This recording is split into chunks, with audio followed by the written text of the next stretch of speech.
Alors on est dans une garde-robe. Tout à fait, on est dans un dressing de l'homme le plus important de Bruxelles. C'est vrai, il est tout petit. Tout petit, mais il est très important. Il fait beaucoup parler de lui.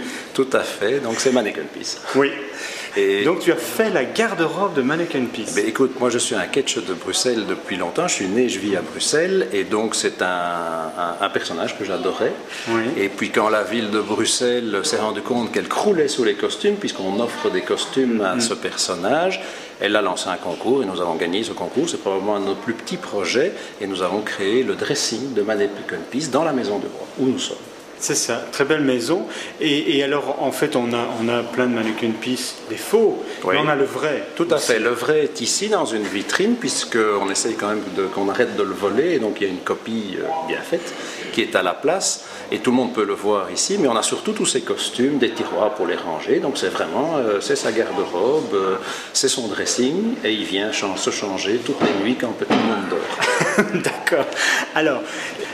est-ce que le mobilier, c'est quelque chose d'important pour votre bureau d'architecture? Ben, quand nous pouvons, et on l'a vu je pense au KVS, quand nous ne pouvons pas intervenir sur l'extérieur d'un bâtiment, il faut bien intervenir sur l'extérieur. La maison de roi est classée, elle n'a pas encore fait l'objet d'une rénovation importante, mais je pense que chaque élément intérieur et chaque élément de mobilier participe de la qualité architecturale.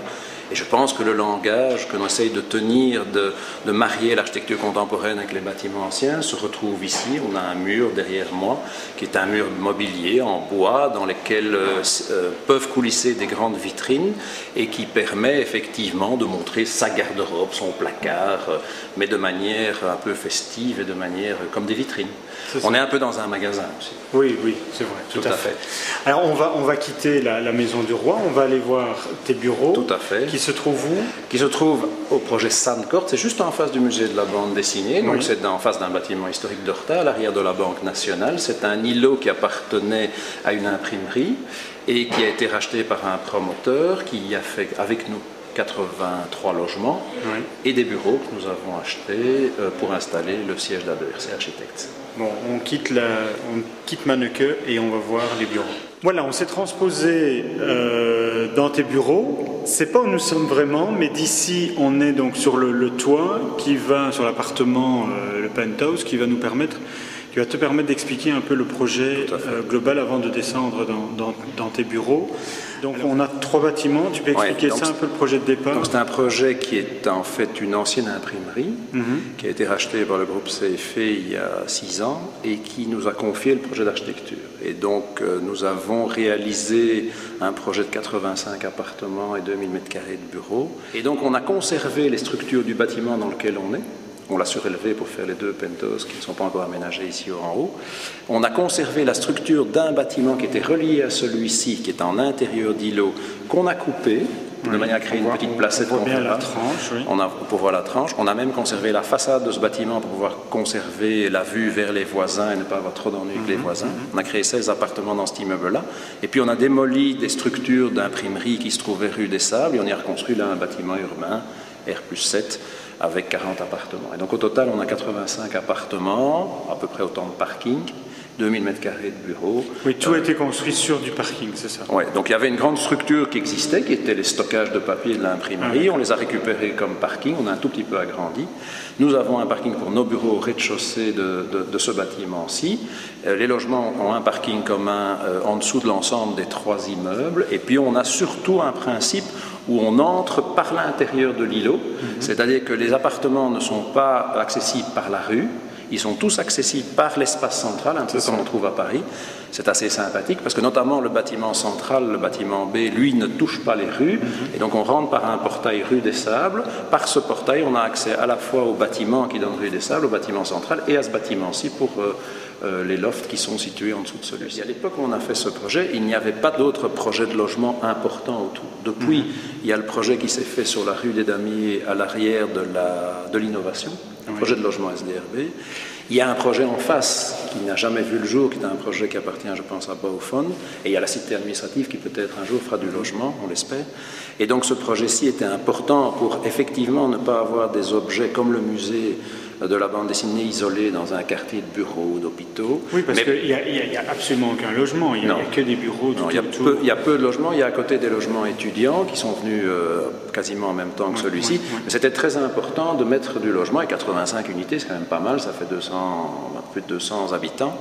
Et donc on a voulu le faire de manière volontariste, mais on a aussi voulu préserver la qualité des logements, et donc c'est pour ça qu'on a plutôt le traité de manière introvertie, pour que les logements aient cet espace intérieur qui est accessible à tout le monde, qu'ils aient une certaine sécurité aussi dans ce quartier, qu'on ne rentre pas, sauf pour les bureaux, par la rue Saint-Laurent qui donne à l'arrière de la Banque nationale, qui n'est peut-être pas le plus beau bâtiment de Bruxelles, et qu'on ait plutôt un ensemble et une cohérence architecturale à l'intérieur de l'espace central. Voilà. Mais on a d'autres bâtiments des anciennes imprimeries, effectivement le Peuple ou je sais pas quoi, qui sont aux alentours, qui ont également des architectures très typées.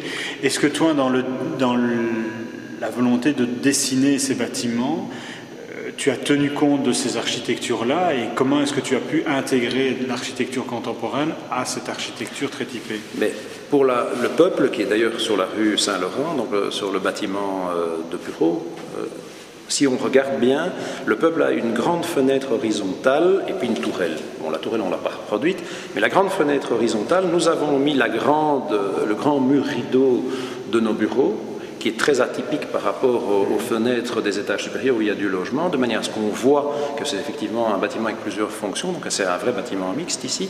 Et donc cette grande fenêtre de nos bureaux est alignée sur la fenêtre du Peuple de manière à prolonger cette idée d'architecture, même si on l'a fait avec des matériaux d'aujourd'hui. Alors, puisqu'on parle de tes bureaux depuis tellement longtemps, il me tarde d'aller les voir. Allons-y. Donc les bureaux étaient des anciennes imprimeries. On remarque ça avec le plafond en béton. Et alors ici, tu as ouvert l'espace, parce qu'on est sur 2 étages, tu as ouvert l'espace, comme ça tu as deux étages de bureaux. Ben, surtout parce que comme ça il y a une communication visuelle entre les gens ne sont pas séparés, puisque le but c'est quand même que tout le monde travaille en équipe, on a une 50aine ici, et on veut que les gens ne soient pas mis dans un étage et ne voient pas les autres, on veut vraiment qu'il y ait une grande communication, et donc tout le monde passe par cet espace, ça nous permet de mettre des œuvres d'art, parce que tu sais que Brigitte et moi, on est amoureux, mais pas pour rien. On a fait nos études dans une école d'architecture qui était la Cambre, qui à l'époque était liée entre architecture et art visuel, ce qui était fantastique.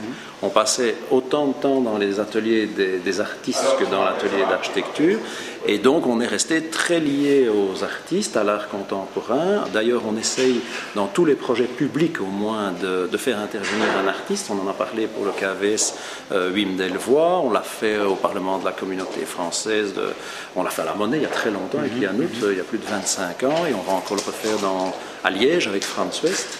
Et donc on essaye toujours de faire intervenir quelqu'un qui travaille avec nous, et donc aussi on collectionne, on achète, on fait faire des maquettes, on fait des tests à gauche, à droite, et puis on vit avec de l'art parce qu'on pense que c'est au moins aussi bien que l'architecture, voire peut-être mieux, parce qu'il n'y a pas de compromission en art. D'accord.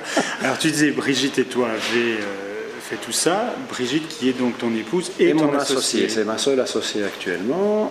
À côté de ça, on a beaucoup d'architectes, dont une douzaine de chefs de projet qui sont avec nous depuis très longtemps. Et donc Brigitte s'occupe plus de l'esthétique des bâtiments et de faire fonctionner le bureau. Et moi, je cours partout, je vais chercher des contrats. En fait, il est juste avec moi, il s'amuse. Voilà, exactement, je m'amuse. Alors devant, on a une grande baie vitrée qui est ce que tu expliquais tout à l'heure. Donc on voit en fait la grande baie vitrée qui est différente du reste du bâtiment. On a voulu effectivement marquer les tranches fonctionnelles du bâtiment en permettant de voir à cet endroit-là l'architecture. Et ici, on est beaucoup plus transparent puisqu'on n'a rien à cacher chez Adler. C'est vrai. Tout est blanc et noir ici. C'est volontaire. Mais il paraît que les architectes sont souvent en noir. Moi, pas, je suis toujours en bleu. Mais par contre, le blanc et le noir permettent d'exposer correctement les œuvres d'art. Mais c'est ce que j'allais dire. Un peu comme dans un musée. Ils mettent tout à fait les œuvres d'art en valeur. Et tu remarqueras qu'il y a plus d'art que d'architecture. Bon, il y a des maquettes à gauche, à droite. Mais là, il y a beaucoup d'art. Il y a beaucoup d'art. Il y a beaucoup d'art, tout à fait. Alors, est-ce qu'on retrouve ici, dans tes bureaux, les matériaux que tu apprécies en général, ou est-ce que lorsque tu travailles pour un projet, tu ne vas pas spécialement utiliser un certain type de matériaux et que tu vas différencier? ça dépend ce qu'on fait. Alors, on sait qu'A2RC fait beaucoup de bâtiments publics et plutôt culturels, et puis A2RC fait un autre volet, c'est des bâtiments privés, des logements énormément et des bureaux. Alors quand c'est un bâtiment de logement ou des bureaux, c'est vrai qu'on utilise des matériaux plus traditionnels, bien que les plafonds métalliques qu'on voit ici, on les utilise dans nos bureaux. Une chape comme ça, on n'utilise pas, on va la retrouver à Volubilis, parce que c'est dans un bâtiment culturel, ça fonctionne bien. Des murs blancs en enduit, ça effectivement, on en utilise partout. Du lacobel, on en utilise de plus en plus. Donc ce vitrage coloré, dont on change de couleur, qui est derrière nous, on essaye de l'utiliser le plus souvent possible. Le métal, les garde-corps en V, on les a retrouvés au Square. Donc il y a beaucoup de matériaux. On a fait des tests ici, on a fait des essais, et puis on retrouve ça dans tous nos projets. Bon, écoute, je vais rester ici puisque de toute manière on retrouve tout. On retrouve tout, voilà. Michel, je te remercie pour toutes ces nombreuses explications. Merci à toi. N'hésite pas à m'appeler si tu as d'autres projets à me montrer. Tout à fait. À bientôt. Merci beaucoup. Merci. Au revoir et à bientôt. Au revoir.